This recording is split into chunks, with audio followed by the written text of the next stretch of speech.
बिस्मिल्लाहिर्रहमानिर्रहीम। अस्सलाम वालेकुम नाज़रीन, आप यूट्यूब चैनल देख रहे हैं। मैं इमरान खान हूँ। आज की सबसे बड़ी खबर, और मैंने ये बहुत पहले से आपको बताया था, हम इसके ऊपर वक्तन फ़वक्तन बात करते रहे हैं कि खैबर पख्तूनख्वा में एक बड़ा जरगा होने जा रहा है। और ये खैबर पख्तूनख्वा की हुकूमत पाकिस्तान तहरीक-ए-इंसाफ की हुकूमत का एक बड़ा कारनामा है। तमाम पॉलिटिकल पार्टीज़ को, तमाम स्टेक होल्डर्स को एक प्लेटफॉर्म के ऊपर इकट्ठा करना, ख्वाह वो पार्लियामेंट के अंदर मौजूद हैं, कौमी असम्बली, सूबाई असम्बली में मौजूद हैं या मौजूद नहीं है।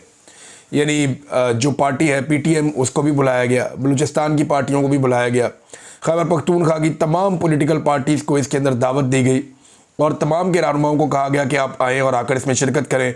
मीडिया के नुमाइंदगान को बुलाया गया। यहाँ पे जो है वो बहुत सारे मशरान हैं, वो भी आए हैं, दीगर स्टेक होल्डर्स भी आए हैं, जो कानूनी दिमाग हैं वो भी इसका हिस्सा बने हैं और सबको बात करने का मौका मिला। कई घंटे तक ये जरगा चला और इस जरगे के बाद अब एक मुश्तरका एलामिया जारी किया जाएगा।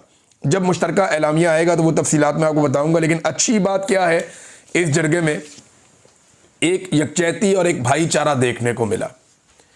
यानी जो एक पाकिस्तान के अंदर फुकदान है ना, एक मुश्तरका सोच का, इकट्ठे होने का, वो हमें लगा कि यहाँ पे कंपनसेट हो रहा है। यानी जो मिलिट्री एस्टेब्लिशमेंट की एक पॉलिसी है कि हमेशा इनको डिवाइड करो फिर इनको रूल करो, यानी इनको आपस में लड़ाओ, इनको आपस में लड़ा के एक दूसरे का दुश्मन बना के तो इनके इख्तलाफात का फ़ायदा उठाकर अपने इक़्तिदार का रास्ता निकालो। ये मिलिट्री एस्टेब्लिशमेंट का तरीक़ाकार है। लेकिन पाकिस्तान तहरीक-ए-इंसाफ ने बदतरीन फस्तायत झेलने के बावजूद वो 25,000 बंदा इस पॉलिटिकल पार्टी का जेलों में डाल दिया। दर्जनों बंदे इस पॉलिटिकल पार्टी के कत्ल कर दिए गए, सरेआम कत्लेआम हुआ इस पॉलिटिकल पार्टी का। बेशुमार अभी जेलों में पड़े हुए हैं, लीडरशिप सारी की सारी जेलों में पड़ी हुई है। रोज़ाना इसके खिलाफ साजिश होती है, लेकिन इसके बावजूद आफरीन है इस पॉलिटिकल पार्टी को कि इसने तमाम पॉलिटिकल स्टेक होल्डर्स को बड़े दिल से इकट्ठा किया, सियासी और गैर सियासी तमाम स्टेक होल्डर्स को इकट्ठा किया और एक प्लेटफॉर्म के ऊपर लाकर बिठाया। और ना सिर्फ बिठाया बल्कि इज्जत के साथ बिठाया। मैं मनादिर देख रहा था कि पुलिस की जानिब से आने वाले मेहमानों के ऑनर में सलामी दी जा रही थी। बाकायदा पुलिस का बैंड वहाँ पे मौजूद था।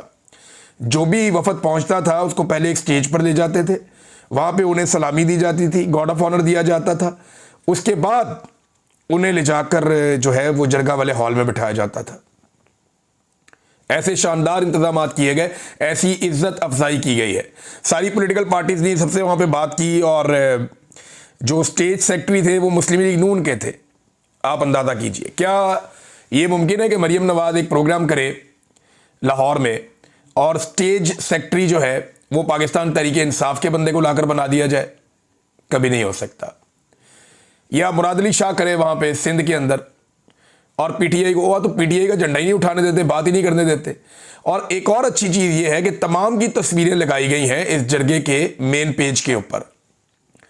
जो इसका बड़ा पोस्टर है, जो बैनर्स है इसके, उसके ऊपर तमाम पॉलिटिकल पार्टीज या स्टेक होल्डर ने मैक्सिमम की तस्वीरें लगाई गई हैं और कहीं पे भी इमरान खान की फ़ोटो नहीं लगाई गई। यानी ये सारा मामला पॉलिटिकल नहीं था, ये सारा का सारा मामला पाकिस्तान के लिए था और पाकिस्तान के सारे स्टेक होल्डर्स को इकट्ठा करना था। अब एलामिया क्या आता है वो मैं आपको बाद में बताता हूँ, मुश्तरका एलामिया होगा। लेकिन वहाँ से आवाज़ें किस तरह की आई, यानी ANP के इफ्तिखार अहमद साहब ने कहा जी कि थोड़ा 5 मिनट वक़्त कम है, मुझे ज़्यादा वक़्त चाहिए, तो उन्हें ज़्यादा वक़्त दिया गया कि आप ज़्यादा वक्त बात करें। सब ने अपने दिल की बातें की और ज़्यादातर जो मुकर्रीन हैं उन्होंने ऑपरेशन की हमायत नहीं की। उन्होंने कहा जी ऑपरेशन नहीं होना चाहिए, बड़ी ज़्यादती है। और जो चीज़ ज़्यादा उठाई गई वो ये कि हमारे साथ सौतेलों जैसा सलूक किया जा रहा है। खैबर पख्तूनख्वा की पॉलिटिकल पार्टियों की अक्सरियत ने यह बात की है। मिसाल के तौर पर जमात इस्लामी के सराजुल हक हैं, उन्होंने कहा जी कश्मीर में मैं गया तो मैंने देखा कि लोगों के घरों के इर्द गिर्द 4 दीवारी नहीं है। तो मैंने कहा जी यहाँ इतना अमन कैसे है? तो वहाँ लोगों ने कहा कि जी यहाँ मादनियात नहीं है ना, तो इसलिए अमन है। ये सराजुल हक साहब ने बताया। फिर उन्होंने ये भी बताया कि पाकिस्तान और अफ़गानिस्तान या हम लोग और अफ़गानिस्तान एक खित्ता, एक ज़बान, एक मज़हब, एक कल्चर है। हमें आपस में लड़ाना इंडिया और अमेरिका की ख्वाहिश है। प्रोफेसर इब्राहिम साहब थे, उन्होंने कहा जी बार बार हमारे ऊपर ऑपरेशन किए गए, कभी भी कामयाबी नहीं हुई, अभी भी बदअमनी है।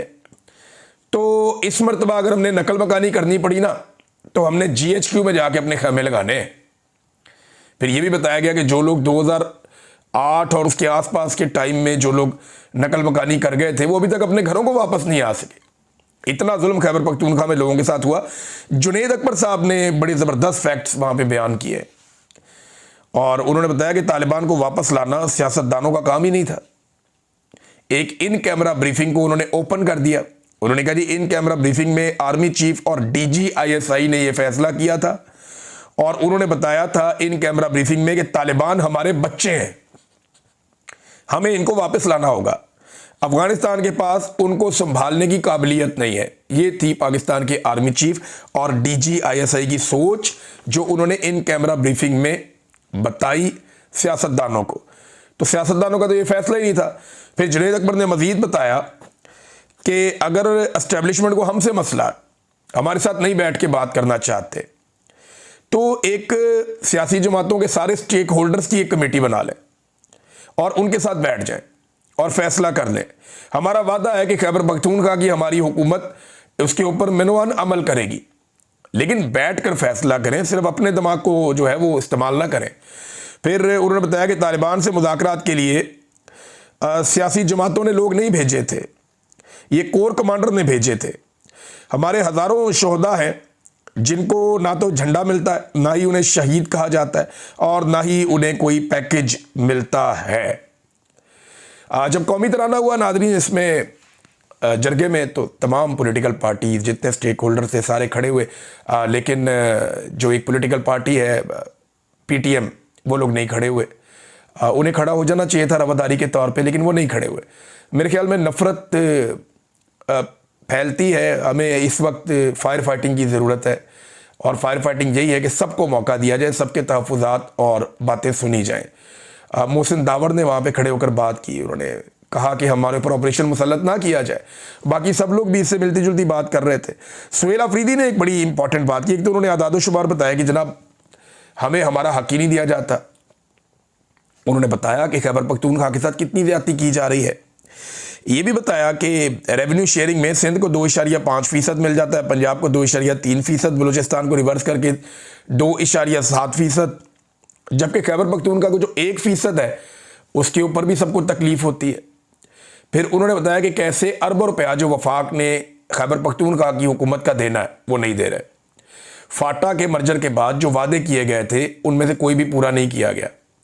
फाटा को जो बजट देना था फेडरल गवर्नमेंट ने, वो अब तक फाटा के लिए सूबाई हुकूमत को नहीं दिया गया।